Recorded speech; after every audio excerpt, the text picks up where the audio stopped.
हाय, मैं हूं तरुण उपाध्याय और इस टीजीटी पीजीटी की वैकेंसी में मैं आपको सिलेक्शन की गारंटी दिलाता हूं। बस जुड़े रहिए मेरे साथ। तो अब तक हमने जो टॉपिक का पहला वाला चैप्टर है वो हमने कर लिया है, यानी यूनिट एंड डायमेंशन।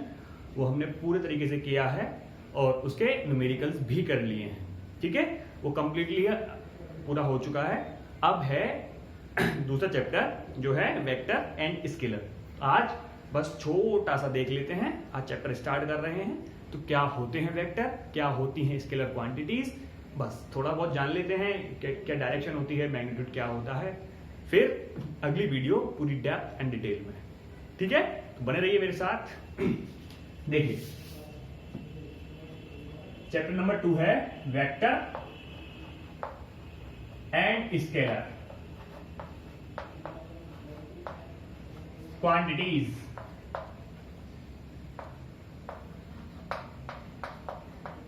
ठीक है, इसे हिंदी में कहा जाता है सदिश व अदिश राशियां। ठीक है, सदिश पहले आएगा, सदिश व अदिश राशियां।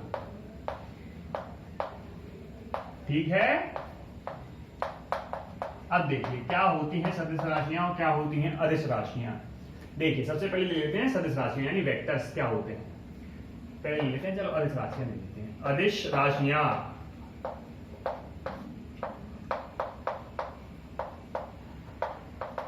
देखिए यानी स्केलर क्वांटिटी।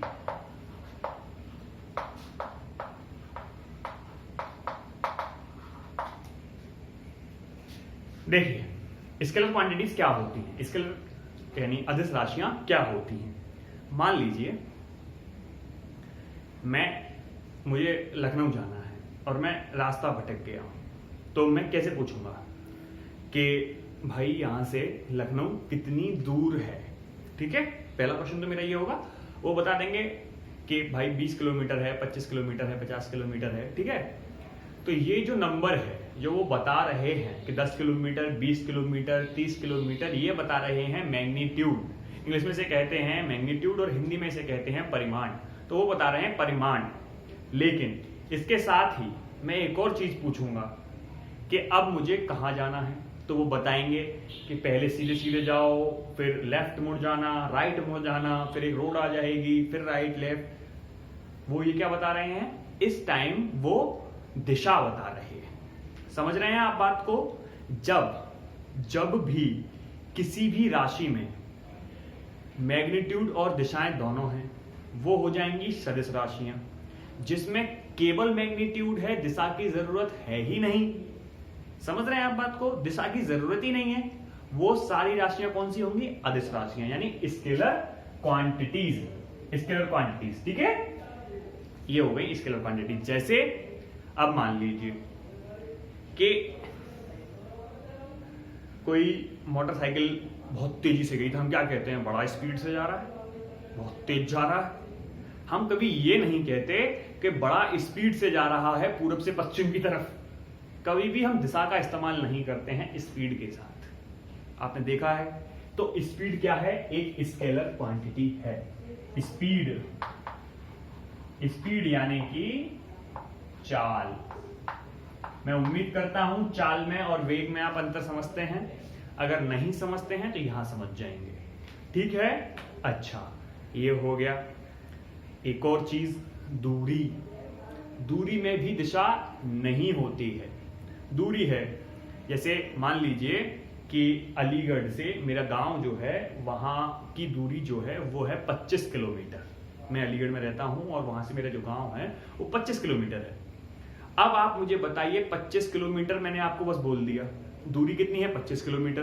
क्या मैंने आपको इसके साथ कोई डायरेक्शन बोली, या मैं अभी आपसे पूछूं कि बताइए आपके गांव से जो बड़ा शहर है वहां के बीच की दूरी कितनी है, तो आप दिशा नहीं बताएंगे, केवल मैग्नीट्यूड बताएंगे यानी परिमाण बता देंगे और दिशा का इस्तेमाल आप नहीं करेंगे। असल में दूरी में दिशा का इस्तेमाल नहीं होता है। ठीक है भाई, 25 किलोमीटर है, अब आप चाहें इधर से चले जाओ, उधर से घूम घाम के चले जाओ, बस 25 किलोमीटर है। ठीक है, वहां दिशा का इस्तेमाल नहीं है। तो दूरी is also a scalar quantity. दूरी यानी डिस्टेंस। डिस्टेंस यानी दूरी, ये भी एक स्केलर क्वांटिटी है। ठीक है। अच्छा, अब मैं आपसे पूछता हूं कार्य। कार्य जो है यानी वर्क, मुझे बताइए वर्क कैसी क्वांटिटी है? वर्क, अब क्योंकि मैंने यहां लिख दी है इसलिए आप कहेंगे कि भाई ये तो स्केलर क्वांटिटी है क्योंकि आप इसके एग्जांपल में लिख रहे हैं। ऐसा नहीं है। आप सोच के बताइए कि जब वर्क करते हैं क्या उसमें डायरेक्शन का इस्तेमाल किया जाता है कि मैंने काम किया इस डायरेक्शन में या मैंने काम कर दिया उस डायरेक्शन में? ऐसा नहीं है ना। जब भी हम वर्क करते हैं उसमें डायरेक्शन का कोई भी इस्तेमाल नहीं करते हैं। इसका मतलब work is also a scalar quantity. समझ में बात आ रही है कि नहीं? आप मुझे बताएं। आ रही है? ठीक है। अब देखिए बल क्या है? फोर्स। बल,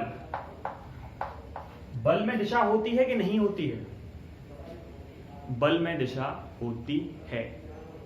बल में दिशा होती है कि आपने किस डायरेक्शन में बल लगाया है।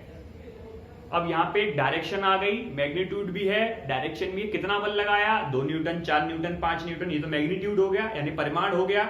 और किस दिशा में लगाया है कि भाई ऊपर से नीचे की तरफ। विज्ञान में तो ऐसी दिशा होती है ना, ऊपर से नीचे की तरफ, नीचे से ऊपर की तरफ, आगे से पीछे की तरफ, पीछे से आगे की तरफ, इस तरीके के बल, यानी दिशा भी आ गई, मैग्नीट्यूड भी आ गया। तो ये एक स्केलर क्वांटिटी नहीं है। ठीक है, इसे मिटा देते हैं। ये कौन सी क्वांटिटी हो गई? ये हो गई वेक्टर क्वांटिटी, क्योंकि इसमें दिशा भी आ गई, डायरेक्शन भी आ गई और मैग्नीट्यूड भी आ गया बल में। ठीक है। अच्छा, एक बात बताइए, आपने बहुत सारे सवाल किए होंगे 2 क्वेश्चनों पे। नंबर 1 इलेक्ट्रिक फील्ड पे, नंबर 2 मैग्नेटिक फील्ड पे। इलेक्ट्रिक फील्ड यानी विद्युत क्षेत्र, मैग्नेटिक फील्ड यानी चुंबकीय क्षेत्र। आप मुझे कमेंट सेक्शन में बताइए ये दोनों ही क्वांटिटी वेक्टर हैं या स्केलर हैं, इनमें दिशा होती है या नहीं होती है। ठीक है। अगर आपने थोड़ा सा भी, अगर आपको याद है कि हाँ उसमें डायरेक्शन होती थी या नहीं होती थी, नहीं उसमें नहीं होती थी, उसमें होती थी, जैसा भी आपको याद है कमेंट सेक्शन में मुझे बताइए कि आपको कितना याद है। ठीक है। तो ये आपका होमवर्क रहा। 3-4 और मैं बता दे रहा हूं जो आपको पता करके आने हैं। एक्चुअली कभी कभी ये क्वेश्चन पूछ लिया जाता है और इतना इजी तो नहीं पूछेगा ना, क्योंकि कॉम्पिटिशन एग्जाम आप दे रहे हैं तो इतना इजी नहीं पूछेगा। बहुत अच्छा क्वेश्चन पूछता है जिसमें आप कंफ्यूज हो जाए। ठीक है। टॉर्क आपको बताना है। टॉर्क यानी आघूर्ण, बलाघूर्ण कैसी राशि है। दूसरी अगला है, लिख लीजिए, नोट कर लीजिए, बलाघूर्ण आपको बताना है। टॉर्क, वर्क तो मैं बता ही चुका हूं। फिर आपको बताना है एंगुलर मोमेंटम, फिर आपको बताना है मोमेंट ऑफ इनर्शिया। फिर एंगुलर मोमेंटम होता है कोणीय संवेग और मोमेंट ऑफ इनर्शिया होता है जड़त्व आघूर्ण। ठीक है। आपको बताना है इलेक्ट्रिक फील्ड, आपको बताना है मैग्नेटिक फील्ड, आपको बताना है द्रव्यमान, आपको बताना है भार, और आपको बताना है फ्रिक्शन फोर्स, और आपको बताना है सेंट्रीपिटल फोर्स, और आपको बताना है लास्ट, आपको बताना है कि electricity. This is a very good question, electricity.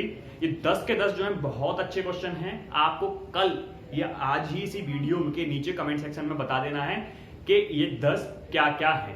देखो थोड़ी सी मेहनत कर लो यार। अगर आपको लगता है कि बार बार कमेंट नहीं है तो मेरी ईमेल आईडी है tupadhyay1234@gmail.com। इस पे आप स्नैप करके मुझे भेज दीजिए। ठीक है। चिंता मत करिए, कुछ दिन की बात है, जैसे ही कुछ सब्सक्राइबर्स बढ़ जाएंगे हम लाइव हो जाएंगे। लाइव में आपको बहुत मजा आएगा। आप उधर होंगे, हम इधर होंगे, अपनी प्रॉब्लम पूछ लीजिए। दूसरा क्या है कि यहाँ मैं बस एक रिकॉर्ड ही तो कर रहा हूँ, मुझे पता नहीं चल पा रहा है कि आप समझ पा रहे हैं कि नहीं समझ पा रहे हैं। फिलहाल के लिए अभी ऐसे ही काम चलाएंगे। आप कमेंट सेक्शन में लिखिए या फिर मेरे ईमेल आईडी पे लिख दीजिए। ठीक है, tupadhyay1234@gmail.com पे। ठीक है। अच्छा, इसके बाद आती हैं अदिश राशियों के बाद आती है सदिश राशियां। सदिश राशियां क्या है वैसे तो आप समझ ही चुके होंगे अब तक की बात से, लेकिन फिर भी देख लेते हैं क्या है सदिश राशियां।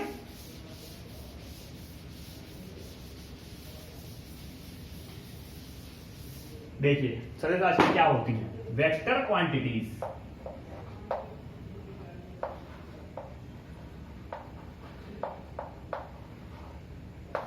सदिश राशियां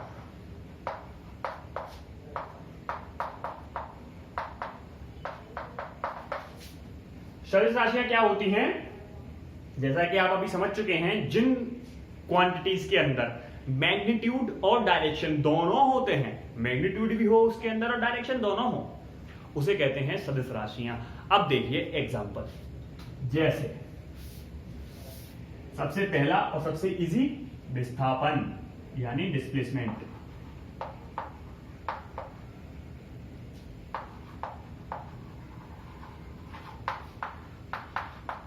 विस्थापन, डिस्प्लेसमेंट में क्या होता है कि वहां पे डायरेक्शन होती है। आपने सवाल किए होंगे 9th क्लास में या 10th क्लास में कि एक लड़का है 10 किलोमीटर पूर्व की तरफ चलता है, फिर 20 किलोमीटर पश्चिम की तरफ मुड़ जाता है, फिर उत्तर की तरफ मुड़ जाता है, find the displacement of the boy. ठीक है, तो वो जहां पे वो डायरेक्शन के साथ आपको क्वेश्चन दे रहे हैं, इसका मतलब वो आपको दूरी की बात नहीं कर रहे हैं, वो आपको डिस्प्लेसमेंट की बात कर रहे हैं।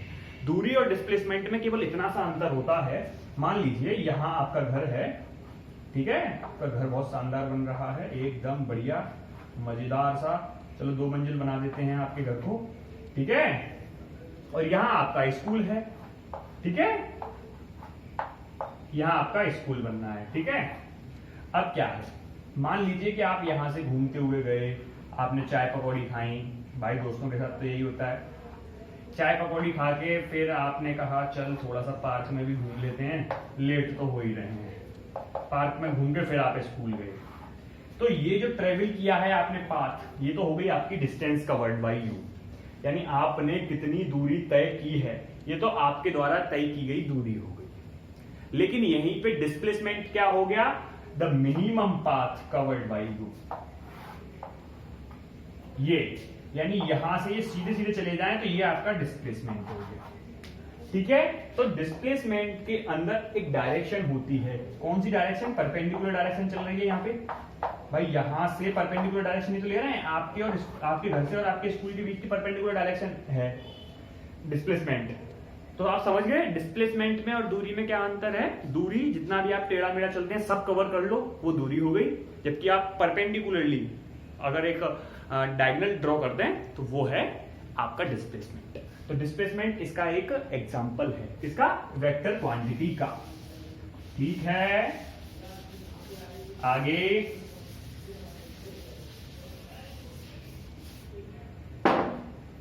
वहां पे स्पीड स्केलर क्वांटिटी है, जबकि वेलोसिटी, देखो वेलोसिटी में क्या है,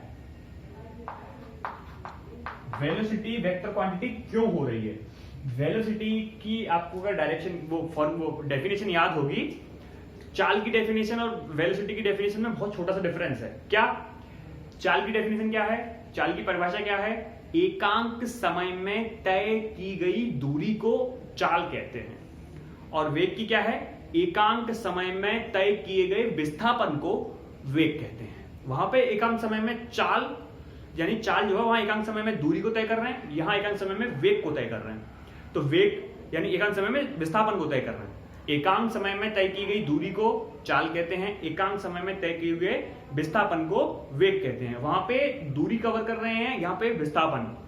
अब विस्थापन क्या हो गया, विस्थापन है आपका वेक्टर, इसलिए वेग क्या हो गया, वेक्टर। वहां पे दूरी है, दूरी क्या है, स्केलर, और चाल क्या हो गई, स्केलर, ठीक है। तो वेग में और चाल में केवल इतना सा डिफरेंस है कि चाल के अंदर कोई भी दिशा नहीं होती है, जबकि वेग के अंदर दिशा होती है।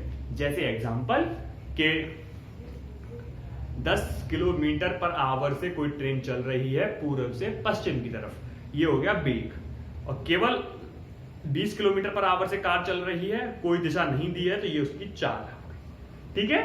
तो ये यहां पे डिस्प्लेसमेंट हो गया, वेलोसिटी हो गई। एक्सेलरेशन भी, एक्सेलरेशन त्वरण, एक्सेलरेशन, एक्सेलरेशन क्या है, acceleration is also a vector quantity, ठीक है। क्यों, क्योंकि क्या होता है, एक्सीलरेशन की परिभाषा क्या है, dv upon dt equal to dv upon dt, यही तो होता है। यानी वेग परिवर्तन की दर को, यानी वेग परिवर्तन की दर को क्या कहते हैं, त्वरण कहते हैं, है ना, the rate of change of velocity. तो वेलोसिटी क्या है, सदिश राशि, त्वरण क्या हो गया, सदिश राशि। ठीक है, तो आप समझ गए होंगे कि अदिश राशि और सदिश राशियों का क्या चक्कर है। देखिए एक क्वेश्चन आ जाता है कभी कभी, रेगुलरली नहीं आ रहा है लेकिन कभी कभी पूछ रहे हैं, तो आपको ये बिल्कुल डिस्टिंग्विश हो जाना चाहिए कि क्या भाई वेक्टर क्वांटिटी है, कौन सी स्केलर क्वांटिटी। एग्जांपल्स मैं आपको दे चुका हूं और होमवर्क भी दे चुका हूं। कल मिलते हैं अगली वीडियो में, उसमें हम और डेप्थ में जाएंगे कि इनका प्रोडक्ट कैसे किया जाता है, स्केलर का और क्रॉस प्रोडक्ट कैसे किया जाता है वेक्टर का, इनको जोड़ते कैसे हैं, घटाते कैसे हैं, और एक दो छोटी मोटी बात, उसके बाद इस चैप्टर को क्लोज करेंगे। ठीक है, मिलते हैं नेक्स्ट वीडियो में, और बस आप लग जाइए, नोट्स बनाते रहिए। ये बात मैं आपसे बार बार कह रहा हूं, नोट्स जरूर बनाइए। अगर आप नोट्स नहीं बना रहे हैं तो समझिए आप खुद के लिए खाई खोद रहे हैं। ठीक है, तो मिलते हैं नेक्स्ट वीडियो में, और चैनल को सब्सक्राइब करना मत भूलिएगा। ठीक है, this is Tarun Upadhyay signing of.